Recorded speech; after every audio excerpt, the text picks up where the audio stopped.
إن الحمد لله نحمده ونستعينه ونستغفره ونعوذ بالله من شرور أنفسنا ومن سيئات أعمالنا من يهده الله فلا مضل له ومن يضلل فلا هادي له وأشهد أن لا إله إلا الله وحده لا شريك له وأشهد أن محمدا عبده ورسوله أما بعد يا أيها الذين آمنوا اتقوا الله حق تقاته ولا تموتن إلا وأنتم مسلمون يا أيها الناس اتقوا ربكم الذي خلقكم من نفس واحدة وخلق منها زوجها وبث منهما رجالا كثيرا ونساء واتقوا الله الذي تساءلون به والأرحام إن الله كان عليكم رقيبا يا أيها الذين آمنوا اتقوا الله وقولوا قولا سديدا يصلح لكم أعمالكم ويغفر لكم ذنوبكم ومن يطع الله ورسوله فقد فاز فوزا عظيما فإن أصدق الحديث كتاب الله وخير الهدي هدي محمد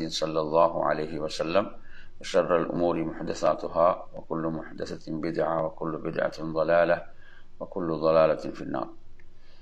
அன்பிற்குரிய என் அருமை சகோதரர்களே, தாய்மார்களே, சகோதரிகளே, அஸ்ஸலாமு அலைக்கும் வரஹ்மத்துல்லாஹி வபரகாத்துஹு. நமது உயிரிலும் மேலான அல்லாஹ்வின் தூதர் ஸல்லல்லாஹு அலைஹி வஸல்லம் அவருடைய வாழ்க்கை வரலாற்றை நாம் படித்து வருகின்றோம். அர்-ரஹீகுல் மக்தூம் என்ற நூலிலிருந்து. அன்பிற்குரியவர்களே, இன்றைய நமது இந்த தொடரில் ஹஜ்ஜத்துல் விதா, அல்லாஹ்வின் தூதர் ஸல்லல்லாஹு அலைஹி வஸல்லம் அவருடைய விடைபெறும் ஹஜ் அழைப்பு பணிகள் நிறைவுற்றன. இறைத்தூது உலகில் முன்வைக்கப்பட்டது. லா இலாஹ இல்லல்லாஹ் முஹம்மதுர் ரசூலுல்லாஹ், வணக்கத்துக்குரியவன் அல்லாஹுவை தவிர வேறு இறைவன் இல்லை, முஹம்மது நபி ஸல்லல்லாஹு அலைஹி வஸல்லம் அவர்கள் அல்லாஹ்வுடைய தூதராக இருக்கிறார்கள் என்ற அஸ்திவாரத்தின் மீது புதிய சமுதாயம் செம்மையாக அமைந்தது. இத்தருணத்தில் நபி ஸல்லல்லாஹு அலைஹி வஸல்லம் அவருடைய உள்மனம் தாம் உலகில் இருக்கும் காலங்கள் சொற்பமே என்ற மெல்லிய ஒளிக்கீற்றை ஒலித்து கொண்டிருந்தது. ஆம், அவ்வாறுதான் நபி ஸல்லல்லாஹு அலைஹி வஸல்லம் அவர்கள் ஹிஜ்ரி 10வது ஆண்டு யமன் தேசத்துக்கு முஆத் ரலியல்லாஹு அன்ஹு அவர்களை அனுப்பும் போது கூறிய பொன்மொழிகள் ஞாபகம் இருக்கலாம். அநேகமாக இந்த ஆண்டுக்கு பிறகு என்னை சந்திக்க மாட்டாய் முஆதே, இந்த பள்ளிக்கும் எனது மன்னரைக்கும் அருகில்தான் நீ செல்வாய். நபி ஸல்லல்லாஹு அலைஹி வஸல்லம் அவர்கள் இந்த சொற்களால் நபி அவர்களை நாம் பிரிய போகிறோம் என்ற வருத்தத்தால் முஆத் இப்னு ஜபல் ரலியல்லாஹு அன்ஹு அவர்கள் கண் கலங்கினார்கள். அல்லாஹ் தனது தூதருக்கு அவர்கள் செய்த அழைப்பு பணியின் பலன்களை காட்ட நாடினான். இந்த அழைப்பு பணிக்காகவே 20 ஆண்டுகளுக்கு மேலாக பல வகை சிரமங்களை அல்லாஹ்வின் தூதர் ஸல்லல்லாஹு அலைஹி வஸல்லம் சந்தித்தார்கள். மக்காவிலும் அதன் ஓரங்களிலும் வாழுகின்ற அரபிய வம்சங்களும் அதன் முக்கிய பிரமுகர்களும் ஒன்று சேர்ந்து இஸ்லாமிய மார்க்க சட்டதிட்டங்களை நபியாவிடமிருந்து கற்றுக்கொள்ள வேண்டும் என்றும், நபி அவர்கள் அமானிதத்தை நிறைவேற்றினார்கள், தூதுத்துவத்தை முழுமையாக எத்தி வைத்தார்கள், சமுதாயத்துக்கு நன்மையை விரும்பினார்கள் என்ற வாக்கை மக்களிடமிருந்து நபி அவர்கள் வாங்க வேண்டும் என்றும் அல்லாஹ் விரும்பினான். அல்லாஹ்வின் இந்த விருப்பத்துக்கேற்ப கண்ணியமிக்க ஹஜ்ஜை நிறைவேற்ற மக்கா செல்லவிருக்கிறேன் என நபி ஸல்லல்லாஹு அலைஹி வஸல்லம் அவர்கள் அறிவித்தார்கள். இதனை கேட்ட மக்கள் பல திசைகளில் இருந்தும் மதீனா வந்தார்கள். துல்கஅதா மாதம் முடிய 5 நாட்கள் இருக்கும்போது சனிக்கிழமை நபி ஸல்லல்லாஹு அலைஹி வஸல்லம் அவர்கள் பயணம் மேற்கொண்டார்கள். தலையில் எண்ணெய் தடவி தலைவாரி கீழாடையாக கைலியையும் மேலாடையாக போர்வையும் அணிந்து கொண்டு தனது ஒட்டகப்பிராணிக்கு மாலை அணிவித்தார்கள். துஹர் தொழுகைக்கு பிறகு புறப்பட்டு அசர் தொழுகைக்கு முன்பாக துல்ஹுலைஃபாவுக்கு வந்தார்கள். அங்கு வந்து அசரை 2 ரக்காத்தாக தொழுதுவிட்டு அங்கே அன்று முழுதும் தங்கி மறுநாள் காலை சுபஹ் தொழுத பிறகு தமது தோழர்களை பார்த்து அந்த பரக்கத் அருள் வளம் பொருந்திய பள்ளத்தாக்கில் தொழுது ஹஜ்ஜுடன் சேர்த்து உம்ரா என கூறுங்கள் என என்னுடைய இறைவனிடமிருந்து வந்த ஒருவர் இன்று இரவு கூறிவிட்டு சென்றார் என அறிவித்தார்கள். எனவே நறுமையான சகோதரர்களே, அந்த பாக்கியமிக்க பள்ளத்தாக்கிலே தொழுவது, அதாவது துல்ஹுலைஃபா வழியாக வரக்கூடியவர்களுக்கு இந்த சிறப்பு இருக்கிறது. எனவே இவ்வாறு தொழுதுவிட்டு ஹஜ்ஜுக்கும் உம்ராவுக்கும் நியத்து வைக்குமாறு அல்லாஹுடைய தூதர் ஸல்லல்லாஹு அலைஹி வஸல்லம் அவர்கள் கூறினார்கள். இப்போ லுஹர் தொழுகைக்கு முன்பாக நபி அவர்கள் இஹ்ராமுக்காக குளித்து கொண்டார்கள். ஆயிஷா ரலியல்லாஹு அவர்கள் தங்கள் கரங்களால் கஸ்தூரி கலந்த ஒரு நறுமணத்தையும் தரீரா என்ற நறுமணத்தையும் நபி அவர்களின் உடலிலும் தலையிலும் தடவினார்கள். அந்த நறுமணத்தின் மினுமினுப்பு நபி அவர்களின் தலை வகிடுகளிலும் தாடியிலும் காணப்பட்டது. அந்த நறுமணத்தை அவர்கள் அகற்றவில்லை. பிறகு வேறொரு கைலியையும் போர்வையும் அணிந்து கொண்டு லுஹரை 2 ரக்காத்தாக தொழுதார்கள். தொழுத இடத்திலிருந்தே ஹஜ் உம்ரா இரண்டையும் சேர்த்து நிறைவேற்றுவதாக நியத்து வைத்துக்கொண்டு தல்பியா கூறினார்கள். தொழுகையை முடித்து வெளியேறி நபி அவர்கள் தனது கஸ்வா ஒட்டகத்தின் மீது ஏறி மீண்டும் தல்பியா கூறினார்கள். பாலைவனங்களில் செல்லுமிடமெல்லாம் தல்பியா கூறினார்கள். இவ்வாறு கடந்து வந்து மக்கா அருகில் தூத்துவா என்ற இடத்தில் தங்கினார்கள். அங்கு சுபஹ் தொழுகையை முடித்து கொண்டு குளித்துவிட்டு மக்கா நோக்கி புறப்பட்டார்கள். அது ஹிஜ்ரி 10 துல்ஹஜ் பிறை 4 ஞாயிறு காலை நேரமாகும். ஆக பயணத்தில் நபி அவர்கள் 8 நாட்கள் கழித்தார்கள். சங்கை மிக்க கஅபா வந்தபோது தவாப் செய்துவிட்டு சஃபா மர்வாவிலே சை செய்தார்கள். ஆனால் இஹ்ராமை களையவில்லை. ஏனெனில் நபி அவர்கள் உம்ராவையும் ஹஜ்ஜையும் சேர்த்து நிறைவேற்றுவதற்காக தங்களோடு குர்பானி பிராணியையும் அழைத்து வந்திருந்தார்கள். தவாஃபையும் சையையும் முடித்து கொண்டு கஅபாவிலிருந்து புறப்பட்டு மக்காவின் மேட்டு பகுதியில் உள்ள ஹஜூன் என்ற இடத்திலே தங்கினார்கள். தவாஃப் செய்வதற்காக மீண்டும் நபி அவர்கள் கஅபா வரவில்லை. பிறகு அந்த பிறை 8 வரை அங்கேயே என்ன செய்தார்கள்? தங்கிவிட்டார்கள். தன்னுடன் குர்பானி பிராணியை கொண்டு வராத தோழர்களை உம்ரா முடித்து கொண்டு இஹ்ராமிலிருந்து வெளியேறும்படி உத்தரவிட்டார்கள். அதற்கு தோழர்கள் தயங்கினார்கள். அதை பார்த்து நபி அவர்கள், நான் மீண்டும் ஒரு முறை இது போன்ற பயணத்தை நாடினால் என்னுடன் குர்பானி பிராணியை கொண்டு வர மாட்டேன். என்னுடன் இப்போது குர்பானி பிராணி இல்லை என்றால் நானும் இஹ்ராமை களைந்திருப்பேன் என்று கூறினார்கள். தர்வியா என்று அழைக்கப்படக்கூடிய துல்ஹஜ் பிறை 8 நபி அவர்கள் மினா நோக்கி புறப்பட்டார்கள். மினாவில் லுஹர், அசர், மக்ரிப், இஷா, ஃபஜ்ர் என 5 நேர தொழுகைகளை தொழுதார்கள். ஃபஜ்ர் தொழுகைக்கு பிறகு சூரியன் உதயமாகி சிறிது நேரத்துக்கு பிறகு அரஃபா நோக்கி பயணமானார்கள். அரஃபாவில் நமிரா என்ற இடத்தில் அவர்களுக்காக கூடாரம் ஒன்று அமைக்கப்பட்டிருந்தது. அரஃபாவில் உள்ள மஸ்ஜிது நமிரா என்றுதான் அழைக்கப்படும். அக்கூடாரத்தில் சூரியன் நடுப்பகலை தாண்டும் வரை தாமதித்திருந்தார்கள். நடுப்பகல் நேரம் தாண்டியவுடன் தனது கஸ்வா ஒட்டகத்தை தயார்படுத்த செய்து அதில் வாகனித்து பத்னுல் வாதி என்ற இடத்துக்கு வந்தார்கள். அங்கு நபி அவர்களை சுற்றி 1,24,000 அல்லது 1,44,000 முஸ்லிம்கள் ஒன்று கூடி இருந்தார்கள். அவர்களுக்கு மத்தியில் நின்று கொண்டு நபி அவர்கள் உரையாற்றினார்கள்.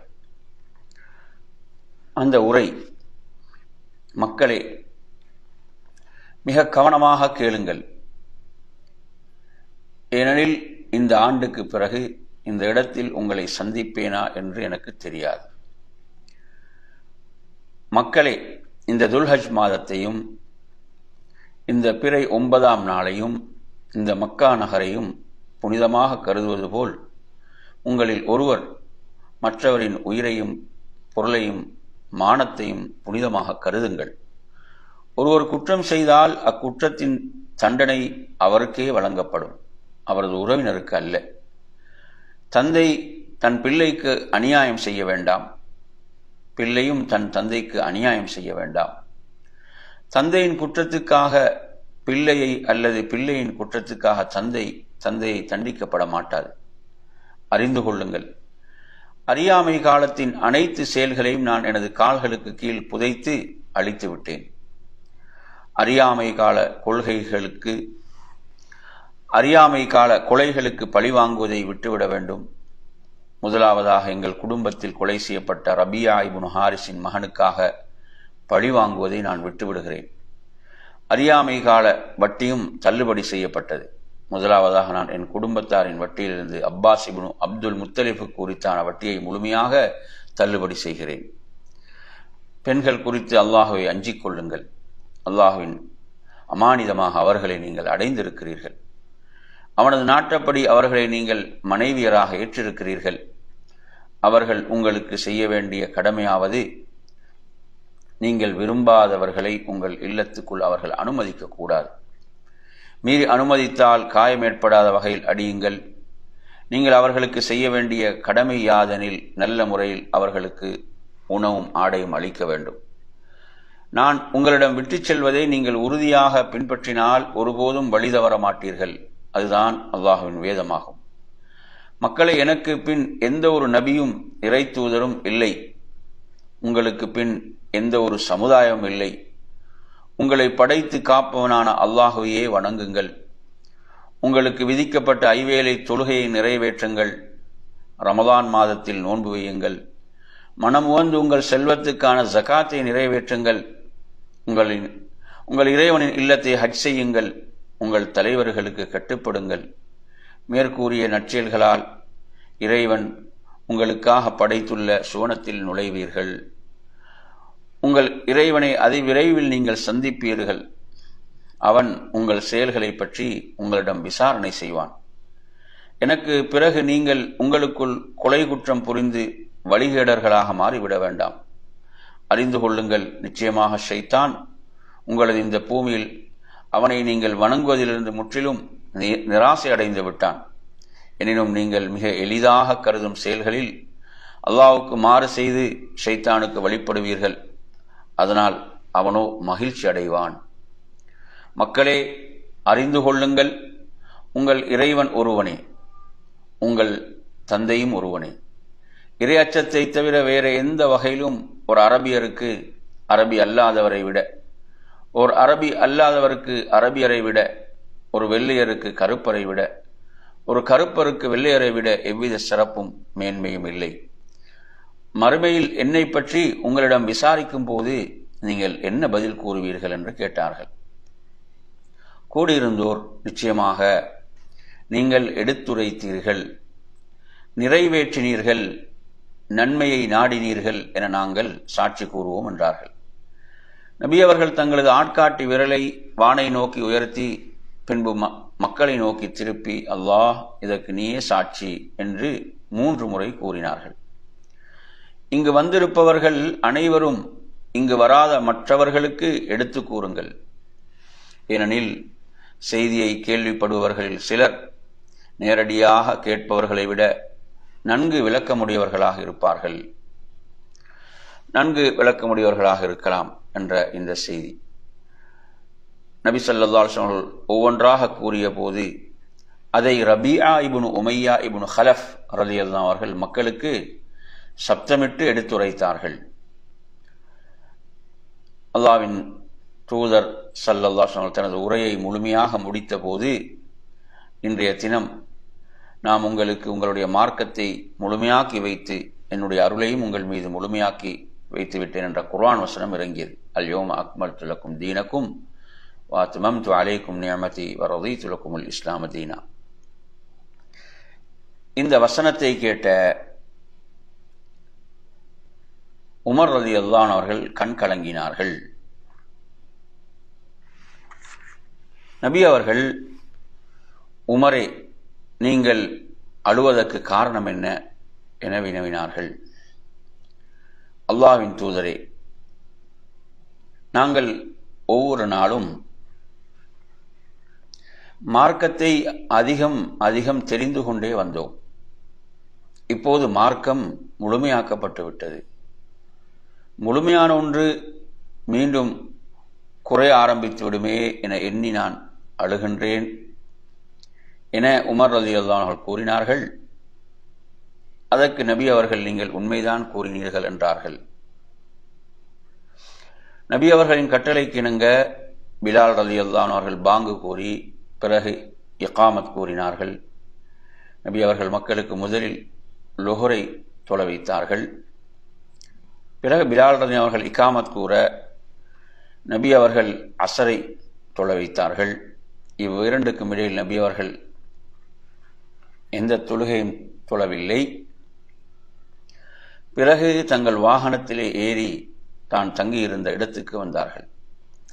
அங்கு தங்களது ஒட்டகத்தின் வயிற்று பகுதியை அந்த அரஃபாவில் உள்ள மலையை நோக்கிய பாறைகளின் பக்கமாக ஆக்கிக்கொண்டு நடந்து செல்லும் மக்களை தனக்கு முன்பாக ஆக்கிக்கொண்டு கிபிலாவை முன்னோக்கியவர்களாக சூரியன் மறையும் வரை ஒட்டகத்தின் மேல் அதே இடத்தில் இருந்தார்கள். சூரிய வட்டம் மறைந்தவுடன் உஸாமத் இப்னு ஸைத் ரலியல்லாஹு அவர்களை தங்களது வாகனத்தில் பின்பக்கத்தில் வைத்துக்கொண்டு முஸ்தலிஃபாவுக்கு சென்றார்கள். அங்கு மக்ரிப் இஷா இரண்டையும் ஒரு அதான் 2 இகாமத் கூறி தொழுதார்கள். 2 தொழுகைகளுக்கு மத்தியில் எந்த தஸ்பீகம் செய்யவில்லை, எந்த தொழுகையும் தொழவில்லை. பிறகு காலை வரை ஓய்வெடுத்தார்கள். ஃபஜ்ர் நேரமானவுடன் பாங்கு இகாமத் கூறி காலை தொழுகையை நிறைவேற்றினார்கள், ஃபஜ்ர் தொழுகையை. பிறகு மஷ்அருல் ஹராமுக்கு ஒட்டகத்தில் வந்து சேர்ந்தார்கள். அது முஸ்தலிஃபாவிலே இருக்கக்கூடிய இடம் முஸ்தலிஃபா. அங்கு கிப்லாவை முன்னோக்கி நின்று கொண்டு தக்பீர், தஹ்லீல், தஸ்பீஹ், துவா போன்றவற்றிலே ஈடுபட்டார்கள். சூரியன் உதயமாவதற்கு முன்பு அங்கிருந்து புறப்பட்டு மினா வந்து அடைந்தார்கள். மினாவிலிருந்து முஸ்தலிஃபா செல்லும் போது ஃபதுல் இப்னு அப்பாஸை தங்களுக்கு பின்னால் ஒட்டகத்திலே அமர்த்தினார்கள். அந்த வாதி முஹஸ்ஸிர் என்ற இடம் வந்தபோது சற்று விரைவாக சென்றார்கள். அங்கிருந்து நடுப்பாதையில் சென்று முதல் ஜம்ராவை அடைந்தார்கள். அக்காலத்தில் முதல் ஜம்ரா அருகே ஒரு மரம் இருந்தது. அந்த ஜம்ராவுக்கு ஜம்ரத்துல் அகபா என்ற அந்த பெயர் அதற்கு உண்டு. பொடிக்கற்களை எடுத்து பத்துனுல் வாதியிலிருந்து ஜம்ராவை நோக்கி என்ன செய்தார்கள்? எரிந்தார்கள். பிறகு அந்த இறுதியாக உள்ள ஜம்ராவிலே எரிந்தார்கள். பிறகு குர்பானி கொடுக்கும் இடம் வந்து தங்களது கரத்தால் 63 ஒட்டகங்களை அறுத்தார்கள். பிறகு கத்தியை அலி ரலியல்லாஹு அன்ஹு கொடுக்க மீதமுள்ள 37 ஒட்டகங்களை அவர்கள் அறுத்தார்கள். நபி ஸல்லல்லாஹு அலைஹி வஸல்லம் அலி ரலியல்லாஹு அன்ஹு தங்களது குர்பானியில் கூட்டாக்கி இருந்தார்கள். ஒவ்வொரு ஒட்டகத்திலிருந்தும் ஒரு சதை துண்டு வீதம் எடுத்து சமைத்து என்ன செய்கிறாங்க? அல்லாஹ்வுடைய தூதரும் அலி ரலியல்லாஹு அன்ஹு சாப்பிட்டார்கள். அதனுடைய ஆணத்தையும் குடித்தார்கள். பிறகு அங்கிருந்து வாகனம் மூலம் காபாவுக்கு வந்தார்கள். அங்கு லுஹர் தொழுது விட்டு ஜம்சம் கிணற்று அருகே வந்தார்கள். அங்கு முத்தலிப் கிளையினர் ஜம்சம் கிணற்றில் இருந்து நீர் இறைத்து மக்களுக்கு வழங்கினார்கள். அவர்களை பார்த்து, முத்தலிப் கிளையினரே, நன்றாக நீரை இறைத்து வழங்குங்கள். உங்களுடன் போட்டியிட்டு மக்களும் தண்ணீரை இறைக்க ஆரம்பித்து விட்டால் நீங்கள் பின்னுக்கு தள்ளப்பட்டு விடுவீர்கள் என்ற அச்சம் மட்டும் எனக்கு இல்லாதிருந்தால் நானும் உங்களோடு சேர்ந்து தண்ணீர் இறைப்பதில் பங்கு பற்றுவேன் என்று சொல்கிறாங்க. நபி அவங்க செய்ய ஆரம்பித்தாங்கன்னா மக்களும் என்ன செஞ்சிருவாங்க? அதோடு சேர்ந்து ஒரு நெருக்கடியான நிலை உருவாகிவிடும். முத்தலிப் கிளையார் ஒரு வாளி தண்ணீரை இறைத்து கொடுக்க நபி அவர்கள் அதிலிருந்து குடித்தார்கள். அன்று நபி அவர்கள் முற்பகலில் மக்களுக்கு உரையாற்றினார்கள். அந்த 10வது நாள், மினாவுடைய நாள். அப்போது நபி அவர்கள் கோவேறு கழுதை மீது இருந்தார்கள். அலி அவர்கள் நபி அவர்களின் உரையை எடுத்துரைத்து கொண்டிருக்க மக்கள் நின்று கொண்டும் அமர்ந்து கொண்டும் செய்யுமெடுத்தார்கள். தங்களது இன்றைய உரையில் நேற்று கூறிய சிலவற்றையும் சேர்த்து கூறினார்கள். அபூ பக்கர் ரலியல்லாஹு அன்ஹு வாயிலாக வரக்கூடிய செய்தியில் பிறை 10 நபி அவர்கள் எங்களுக்கு உரையாற்றினார்கள். காலம், அதாவது அல்லாஹ் வானங்கள் பூமியை படைத்த தினத்தின் அமைப்பை போன்றே இருக்கிறது. காலம் அதே நிலைக்கு திரும்பிவிட்டது. ஆண்டு என்பது 12 மாதங்களை கொண்டது. அவற்றில் 4 கண்ணியமிக்கது. துல் கஅதா, துல் ஹஜ், முஹர்ரம் என்று தொடர்ந்து வரும் 3 மாதங்களும், ஜுமாதா, அசானியா, ஷாபானுக்கு மத்தியில் வரக்கூடிய ரஜப் மாதமும் ஆகும். பிறகு இது எந்த மாதம் என்று நபி அவர்கள் கேட்க அல்லாஹும் அவனது தூதரும் நன்கு அறிந்தவர்கள் என்று நாம் கூறினோம். நபி அவர்கள் சற்று நேரம் அமைதியாக இருந்ததும் நபி அவர்கள் இதற்கு வேறு பேர் கூறப்போகிறார்கள் என்று எண்ணினோம். இது துல்ஹஜ் மாதம் இல்லையா என்று கேட்க, ஆம், துல்ஹஜ் மாதம்தான் என்றோம். இது எந்த ஊர் என்று கேட்க, அல்லாஹும் அவனது தூதரும் தான் நன்கு அறிந்தவர்கள் என்றோம். நபி அவர்கள் அமைதி காத்த போது இதற்கு வேறு பேர் கூறுவார்களோ என்று எண்ணினோம். இது அந்த ஊர் இல்லையா என்று கேட்க நாங்கள், ஆம், அந்த ஊர் தான் என்று கூறினோம். பிறகு இன்றைய தினம் என்ன என்று கேட்டார்கள். அல்லாஹும் அவனது தூதரும் தான் அறிவார்கள் என்றோம். பிறகு நபி அவர்கள் இது அறுத்து பலியிடும் 10வது தினம்தான் என்றார்கள். நாம் ஆம் என்றோம். உங்களது உயிரும் பொருளும் கண்ணியமும் உங்களது இந்த மாதம், இந்த ஊர், இந்த தினத்தை போன்று கண்ணியம் பெற்றதாகும். உங்களுடைய இறைவனை சந்திப்பீர்கள். உங்களது செயல்களை பற்றி உங்களிடம் விசாரணை செய்வான். எனக்கு பிறகு நீங்கள் ஒருவருக்கொருவர் வெட்டி கொண்டு வழி தவறி விடாதீர்கள். நான் உங்களுக்கு எடுத்துரைத்து விட்டேன் என்று கேட்க குழுமியிருந்தோர், ஆம், எடுத்துரைத்தீர்கள் என்றார்கள். யா அல்லாஹ், நீயே இதற்கு சாட்சி. செய்தியை கேள்விப்படுபவர்கள் சிலர் நேரடியாக கேட்பவர்களை விட விளக்கம் உள்ளவர்களாக இருக்கலாம் என்று நபி அவர்கள் கூறினார்கள். மேலும் இந்த உரைக்கு பிறகு நபி அவர்கள் சொன்னார்கள், ஒருவர் குற்றம் செய்தால் அக்குற்றத்தின் தண்டனை அவருக்கே வழங்கப்படும், அவரது உறவினர்களுக்கு அல்ல. எந்த தந்தையும் தன் பிள்ளைக்கு அநியாயம் செய்ய வேண்டாம். எந்த பிள்ளையும் தன் தந்தைக்கு அநியாயம் செய்ய வேண்டாம். தந்தையின் குற்றத்துக்காக பிள்ளையோ அல்லது பிள்ளையின் குற்றத்துக்காக தந்தையோ தண்டிக்கப்பட மாட்டாது.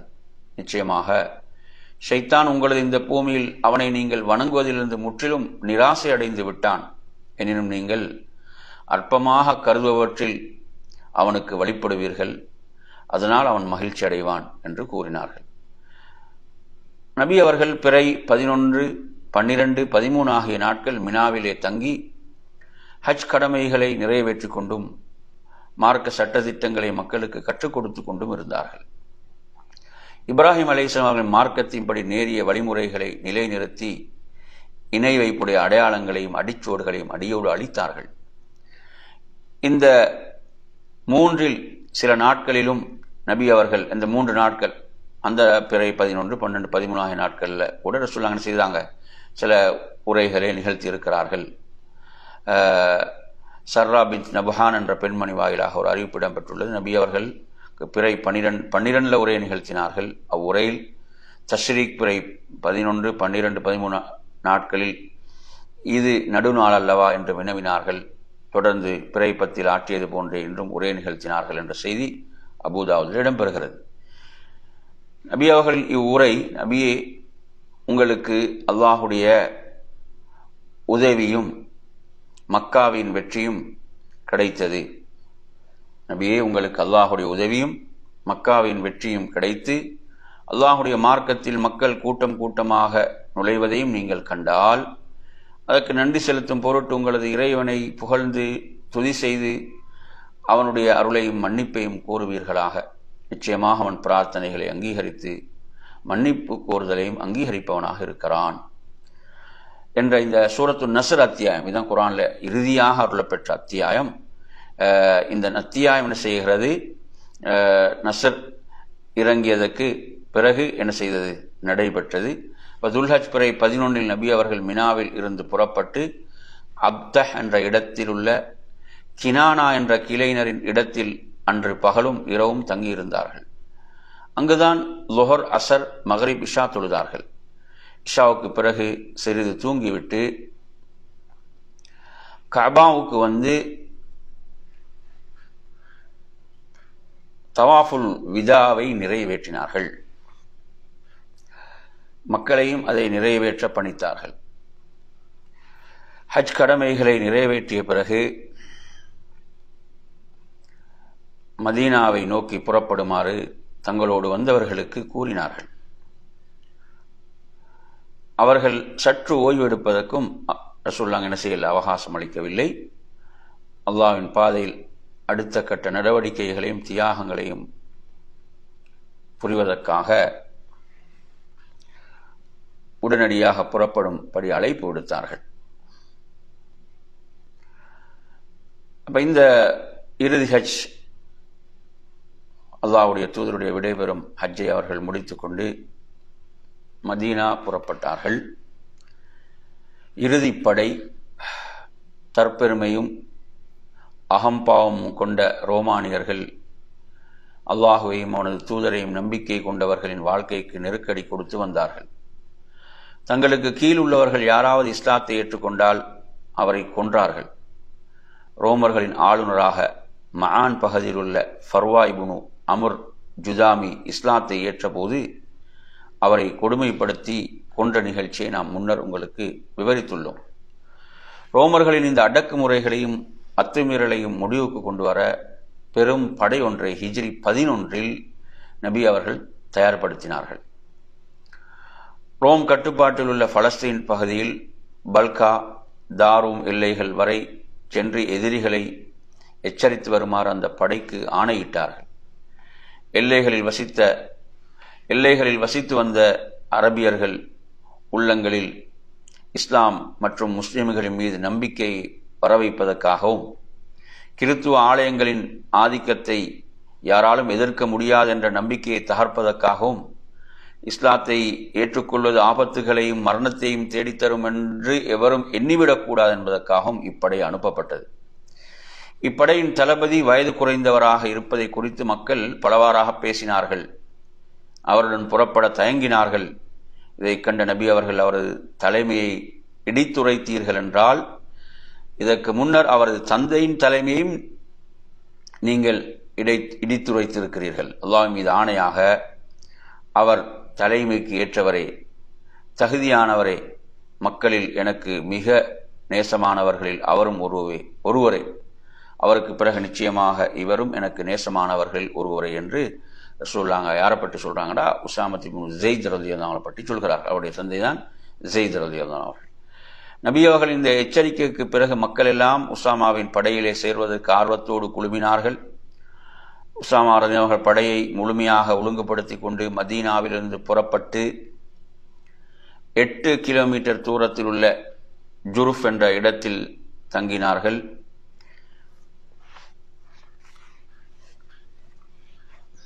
இத்தருணத்தில் நபி அவர்கள் நோய்வாய்ப்பட்டார்கள் என்ற துக்கமான செய்தி கிடைத்தது. அல்லாஹ்வின் முடிவு என்ன என்று தெரிந்து கொள்வதற்காக சற்று தாமதித்தார்கள். இப்படை அபூபக்கர் ஆட்சியின் போது புறப்பட வேண்டிய முதல் இராணுவ படையாக அமைய வேண்டும் என்பது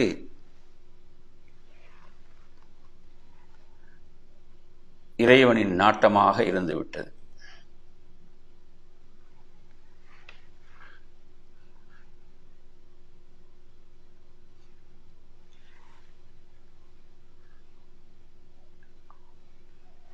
உயர்ந்தோனை நோக்கி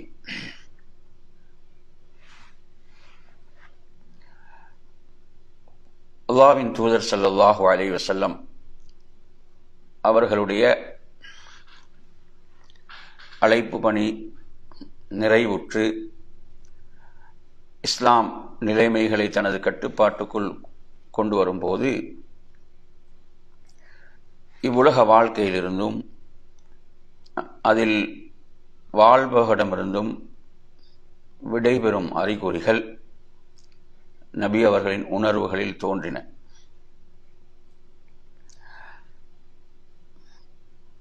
அவர்களது சொல் செயல்களிலும் வெளிப்பட்டன.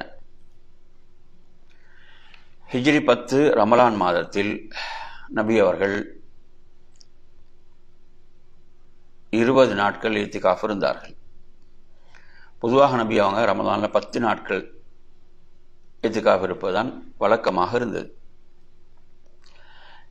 அதே போன்று இம்முறை ரமலானில் ஜிப்ரீல் அலைஹிஸ்ஸலாம் நபியோடம் வந்து இருமுறை குர்ஆனை பரிமாறிக்கொண்டார்கள். இறுதி ஹஜ்ஜில் இந்த ஆண்டுக்கு பிறகு இந்த இடத்தில் உங்களை நான் சந்திக்க முடியாமல் போகலாம் என்று நபி அவர்கள் கூறியிருந்தார்கள். ஜம்ரத்துல் அகபாவில் நபி அவர்கள் நிற்கும் போது உங்களது வணக்க வழிபாடுகளை, ஹஜ் கடமைகளை என்னிடம் கற்றுக்கொள்ளுங்கள். இந்த ஆண்டுக்கு பிறகு நான் ஹஜ்ஜுக்கு வர முடியாமல் போகலாம் என்றும் கூறியிருந்தார்கள். துல்ஹஜ் பிறை 12 சூரத்துல் நஸ்ர் அத்தியாயம் நபி அவர்களுக்கு அருளப்பட்டது. இவற்றிலிருந்து நபி அவர்கள் இவ்வுலகை விட்டு விடைபெறப் போகிறார்கள், அவர்களது மரணச் செய்தி அவர்களுக்கு வந்துவிட்டது என்பதை தெளிவாக உணரலாம். துல்ஹஜ் முடிந்து முஹர்ரமும் முடிந்தது, சஃபர் மாதமும் பிறந்தது. ஹிஜ்ரி 11 சஃபர் மாத தொடக்கத்தில் நபி அவர்கள் உஹதுக்கு சென்றார்கள். அங்கு ஷஹீதானவர்களுக்காக அல்லாஹ்விடம் இறைஞ்சி தொழுதார்கள். இருப்பவர்களுக்கும் இறந்தோருக்கும் விடை கூறுவது போல் நபி அவர்களுடைய செயல் அமைந்தது. பிறகு தங்களுடைய பள்ளிக்கு வந்து மிம்பரில் ஏறி, நான் உங்களுக்கு முன் செல்கிறேன், நான் உங்களுக்கு சாட்சியாளன், அல்லாஹ் மீது சத்தியமாக நான் தற்போது எனது தடாகத்தை பார்க்கின்றேன். எனக்கு பூமியில் உள்ள பொக்கிஷங்களின் சாவிகள் கொடுக்கப்பட்டன.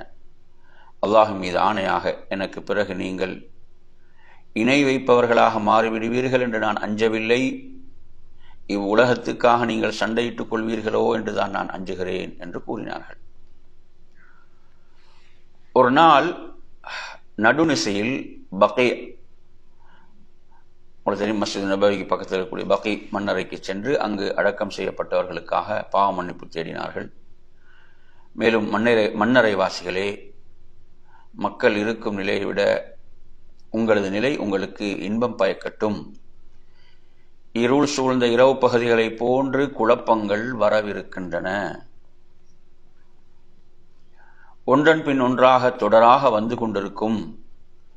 பிந்தியது முந்தியதை விட மோசமானதாக இருக்கும் என கூறிவிட்டு, நிச்சயமாக நாமும் உங்களிடம் வந்து சேருவோம் என்ற நற்செய்தியையும் அவர்களுக்கு கூறினார்கள். நோயின் ஆரம்பம் ஹிஜ்ரி 11 சஃபர் மாதம் திங்கட்கிழமை பிறை 28 அல்லது 29 ஜனாசா ஒன்றிலே கலந்து கொள்ள பகைக்கு சென்றார்கள். நல்லடக்கம் செய்துவிட்டு திரும்பும் வழியில் நபி அவர்களுக்கு கடும் தலைவலி ஏற்பட்டது. உடல் சூடு அதிகமானது. தலைமேல் கட்டியிருந்த துணிக்கு மேல் புறத்திலும் அனலை உடனிருப்போர் உணர்ந்தார்கள். 11 நாட்கள் நோய்வாய்ப்பட்ட நிலையிலே மக்களுக்கு தொழுகை நடத்தினார்கள். 13 அல்லது 14 நாட்கள் கடினமான நோயிலே கழித்தார்கள். நபி அவர்களுக்கு நோய் கடுமையாகவே நபி அவர்கள் நாளை நான் எங்கிருப்பேன் என தனது மனைவிமார்களிடம் விசாரிக்க தொடங்கினார்கள். நபி அவர்களுடைய மனைவிமார்கள் நபி அவர்கள் விரும்பிய வீட்டில் தங்குவதற்கு அனுமதித்தார்கள். ஒருபுறம் ஃபதுல் இப்னு அப்பாஸ் ரலியல்லாஹு அன்ஹு அவர்கள், மறுபுறம் அலி இப்னு அபி தாலிப் அவர்கள் தாங்களாக கால்கள் தரையில் உரசி கோடு போட்ட நிலையில் ஆயிஷா ரலியல்லாஹு அன்ஹா வீட்டுக்கு சென்றார்கள். அவர்களின் தலை துணியால் கட்டப்பட்டிருந்தது. ஆயிஷா ரலியல்லாஹு அன்ஹா வீட்டிலே தங்களது வாழ்வில் இறுதி வாரத்தை நபி அவர்கள் கழித்தார்கள். அன்னை ஆயிஷா ரலியல்லாஹு அன்ஹா அவர்கள் சூரா ஃபலக், சூரா நாஸ் மற்றும் நபியாவிடம் தான் கற்ற துஆக்களை ஊதி வந்தார்கள். பரக்கத்தை நாடி நபியாவின் கரத்தாலே அவர்களை தடவி விட்டார்கள். மரணத்துக்கு 5 நாட்களுக்கு முன்பு புதன்கிழமை உடல் நெருப்பாய் கொதித்தது, வலியும் அதிகமானது. அவ்வப்போது நபி அவர்களுக்கு மயக்கமும் ஏற்பட்டது.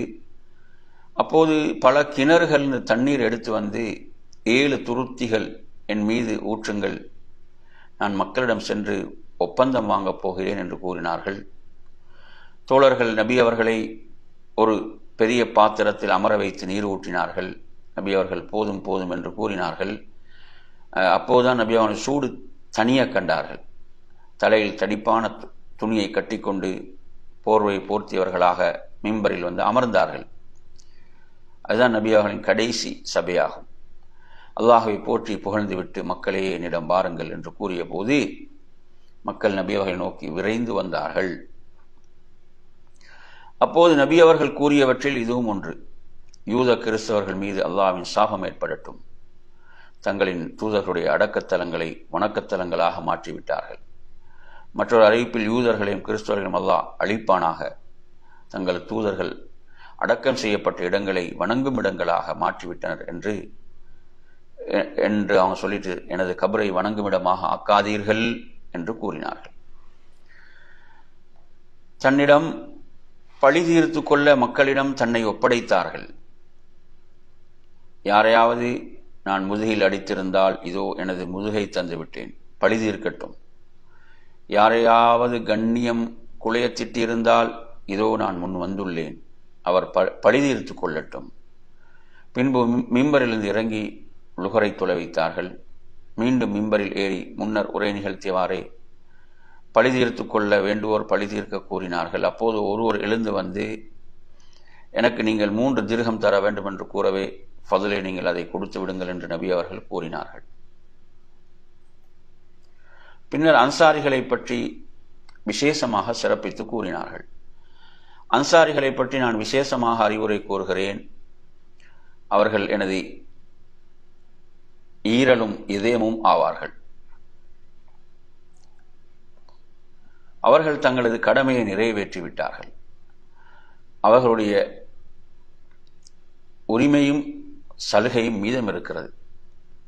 அவர்களின் நல்லோர்களின் செயல்களை ஏற்றுக்கொள்ளுங்கள். அவர்களில் தவறி இழைப்போரை மன்னியுங்கள். மற்றொரு அறிவிப்பில் மக்கள் அதிகமாகினர், ஆனால் அன்சாரிகள் குறைகின்றனர்.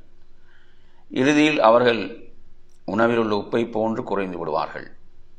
உங்களில் ஒருவர் மற்றவருக்கு நன்மையோ தீமையோ செய்யும் அளவு அதிகாரம் பெற்றால் அன்சாரிகளில் நல்லோன் சொல்ல ஏற்கட்டும், அவர்களில் தவறிழைப்போரை மன்னிக்கட்டும் என்று நபி அவர்கள் கூறினார்கள். இந்த தொடரில் இன்ஷா அல்லாஹ் நாம் மற்றொரு வகுப்பில் இதை தொடர்வோம். இன்றைய வகுப்பை நாம் இத்தோடு நிறைவு செய்து கொள்வோம். அல்லாஹ் உங்களுக்கு அருள் செய்ய போதுமானவன். வஆஹிரு தஅவானா அல்ஹம்துலில்லாஹி ரப்பில் ஆலமீன். அஸ்ஸலாமு அலைக்கும் வரஹ்மத்துல்லாஹி வபரகாத்துஹு.